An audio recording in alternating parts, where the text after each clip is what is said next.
Salut, c'est Jules et bienvenue dans un nouvel épisode de Au-delà des projecteurs.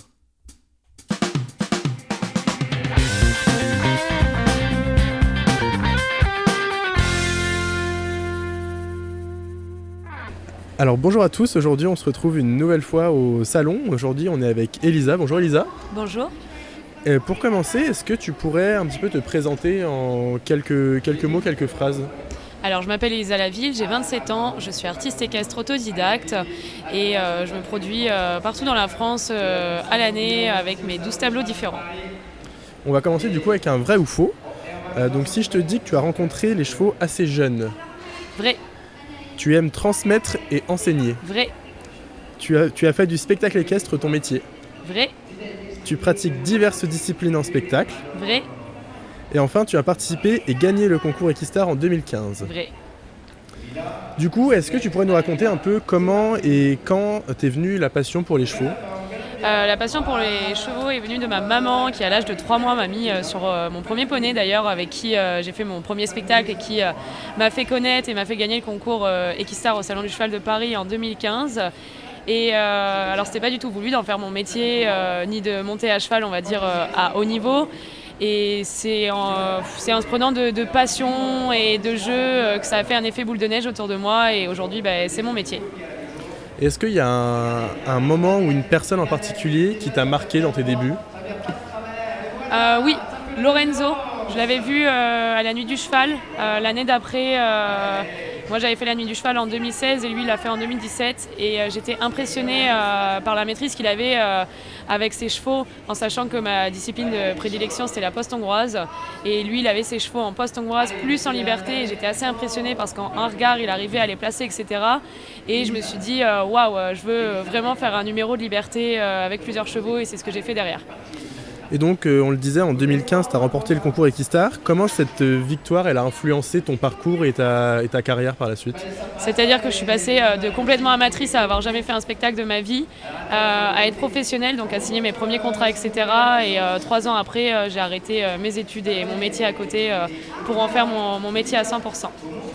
Comme tu le disais juste avant, tu as participé du coup à la Nuit du Cheval en 2016, aux côtés de Mario Loracci.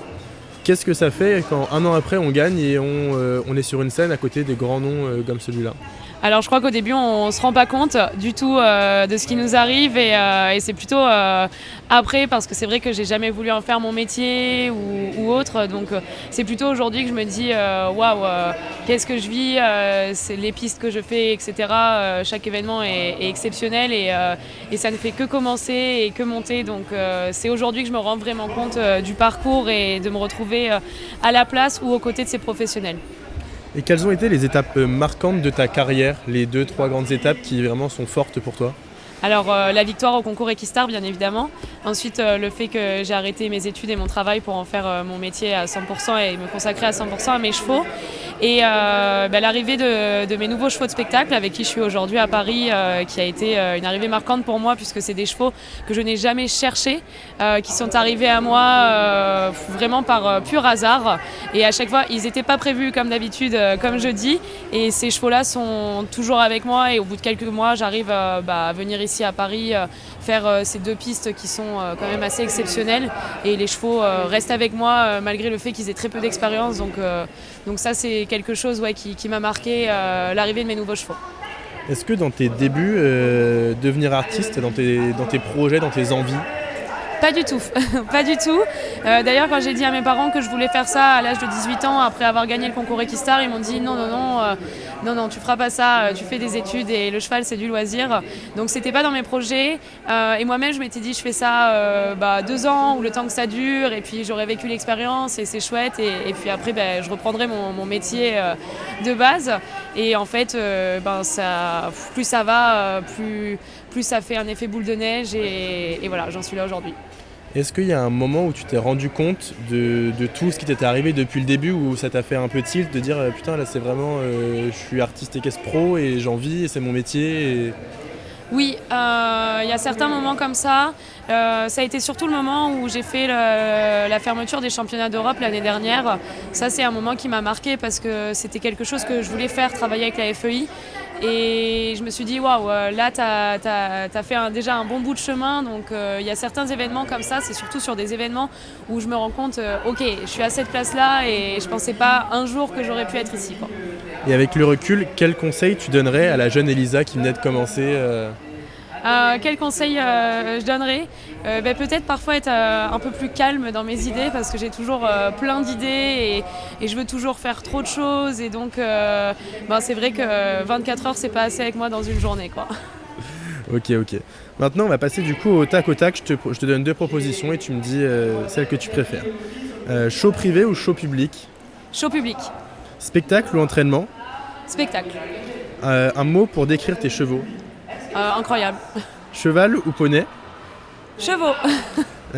Stage ou spectacle? Spectacle. Et enfin spectacle ou concours?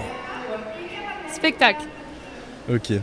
Du coup, comme on vient de le voir, tu fais du spectacle et du concours.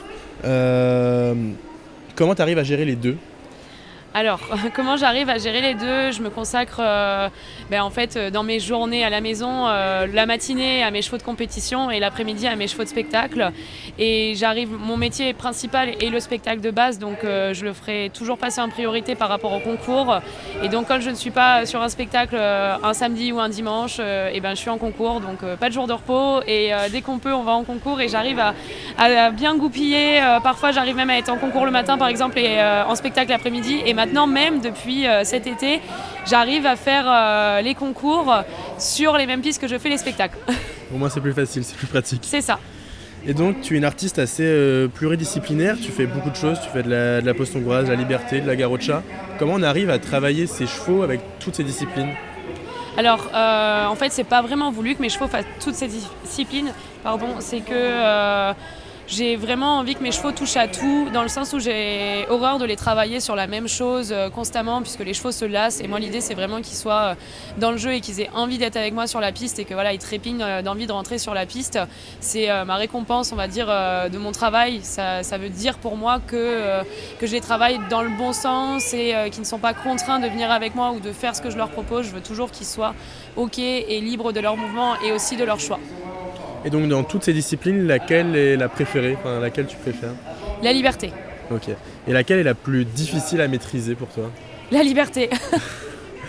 Et donc quand tu es en spectacle, tu présentes donc des numéros et comment tu les crées tes numéros? Comment je les crée? Les idées me viennent, c'est jamais voulu. À chaque fois que j'ai voulu créer un numéro en me disant je veux faire ça avec telle couleur, telle figure, en fait à chaque fois que j'avais créé le numéro, ça me plaisait pas. Donc ça vient toujours sur des coups de tête et je me dis tiens on va faire ça et ça va être bien et donc je me mets à bosser sur ce numéro et en fait finalement c'est ces numéros qui sont vraiment coup de cœur et qui tiennent. Ok. Alors maintenant on va passer du coup à la rapidité d'association. Donc je vais te dire des mots et tu vas me dire un moment, un cheval Okay. qui te fait penser à celui-là. Donc si je te dis début. Pony. Si je te dis difficile. Famoso. Si je te dis bonheur. Gaucho. Si je te dis poney. Nuage. Et si je te dis avenir? Sembrao. On va maintenant du coup passer, j'aimerais bien avoir ton avis sur le métier d'artiste aujourd'hui. Et donc tu nous as parlé donc, de tout ton processus créatif. Mais pour toi, quels sont les éléments clés qu'on prend en compte pour créer un numéro? Quelles sont les choses qu'il ne faut vraiment pas oublier et penser quand on crée? Alors quand on crée, je pense qu'il faut vraiment d'abord penser à nos chevaux, déjà en priorité, et que les chevaux, on les mette eux en valeur avant de nous mettre nous. Moi c'est vraiment... D'ailleurs on me l'a reproché parfois de mettre trop mes chevaux en valeur et moi de pas assez m'imposer sur la piste. Moi l'idée c'est vraiment dans le sens où mettre mes chevaux en valeur, c'est d'abord penser à eux. Et si je vois que les chevaux ne sont pas confortables ou quoi que ce soit, j'ai la chance aujourd'hui d'avoir des chevaux qui font plusieurs disciplines, dont par exemple aujourd'hui où j'en ai un qui n'a pas pu faire la voltige, c'est pas grave, j'en prends un deuxième parce que le cheval je le sentais pas bien dans cet événement, trop stressé, etc. Donc il ne fera rien de plus sur ce salon, mis à part le numéro qu'il a pu faire hier. Mais voilà, l'idée c'est vraiment de penser en priorité à mes chevaux. Et donc c'est pas compliqué à force de toujours innover, toujours trouver des nouvelles choses à créer, etc. Je dirais que c'est pour ça que je me lève chaque matin et que j'ai ce caractère-là de toujours en vouloir plus et être jamais satisfaite. Donc c'est peut-être un défaut comme une qualité, mais pour le coup dans mon métier je pense que c'est une qualité puisque j'ai toujours envie de créer toujours plus des nouvelles choses jusqu'à la limite de mes chevaux, et pour le coup c'est top de travailler avec du vivant parce que c'est eux qui nous stoppent quand on va trop loin entre guillemets. Et donc une fois qu'on a créé le numéro, il faut réussir à le vendre, il faut réussir à le montrer. Comment ça se passe pour toi pour promouvoir tes spectacles au public ? Alors souvent, déjà j'annonce pas vraiment que je suis en création de nouveaux numéros, etc. Et voilà, je dis juste que je prépare une petite nouveauté et je sors ce numéro qui du coup est travaillé et au point surtout. Et comment atteindre du coup vraiment mon public, etc.